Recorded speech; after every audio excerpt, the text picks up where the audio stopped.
ಯಾದಗಿರಿ ಜಿಲ್ಲೆಯ ಹುಣಸಗಿ ತಾಲೂಕಿನ ಚಿಕ್ಕನಹಳ್ಳಿ ಗ್ರಾಮದಲ್ಲಿ ಶ್ರೀ ಶ್ರೀ ರೇಣುಕಾ ಯಲ್ಲಮ್ಮರ ಜಾತ್ರಾ ಮಹೋತ್ಸವವನ್ನು ಪ್ರತಿ ವರ್ಷದಂತೆಯೂ ಈ ವರ್ಷವೂ ಕೂಡ ಹಮ್ಮಿಕೊಳ್ಳಲಾಯಿತು. ವಿಶೇಷವಾಗಿ ಗ್ರಾಮದ ಮುಖ್ಯ ಬೀದಿಯಿಂದ ಶ್ರೀ ರೇಣುಕಾ ಯಲ್ಲಮ್ಮನ ಪಲ್ಲಕ್ಕಿಯನ್ನ ಭವ್ಯ ಅಲಂಕಾರದಿಂದ ಅಲಂಕರಿಸಿ ಸಾವಿರಾರು ಭಕ್ತರು ಮೆರವಣಿಗೆಯೊಂದಿಗೆ ಸಾಗಿ ನಡೆದರು.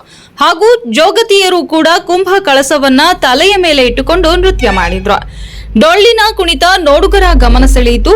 ಚಿಕ್ಕನಹಳ್ಳಿ ಗ್ರಾಮದಲ್ಲಿ ಸಂತೋಷದ ವಾತಾವರಣ ಕಂಡುಬಂತು. ನಂತರ ಸಾವಿರಾರು ಭಕ್ತಾದಿಗಳು ಪಲ್ಲಕ್ಕಿಯನ್ನ ಶ್ರೀ ರೇಣುಕಾ ಯಲ್ಲಮ್ಮನ ದೇವಸ್ಥಾನಕ್ಕೆ ಅದ್ದೂರಿಯಾಗಿ ತಲುಪಿಸಿದ್ರು. ಈ ಸಂದರ್ಭದಲ್ಲಿ ಹುಣಸಗಿ ತಾಲೂಕು ತಹಶೀಲ್ದಾರರಾದ ಬಸಿಲಿಂಗಪ್ಪ ನಾಯ್ಕೋಡಿ ಮಾತನಾಡಿದ್ರು.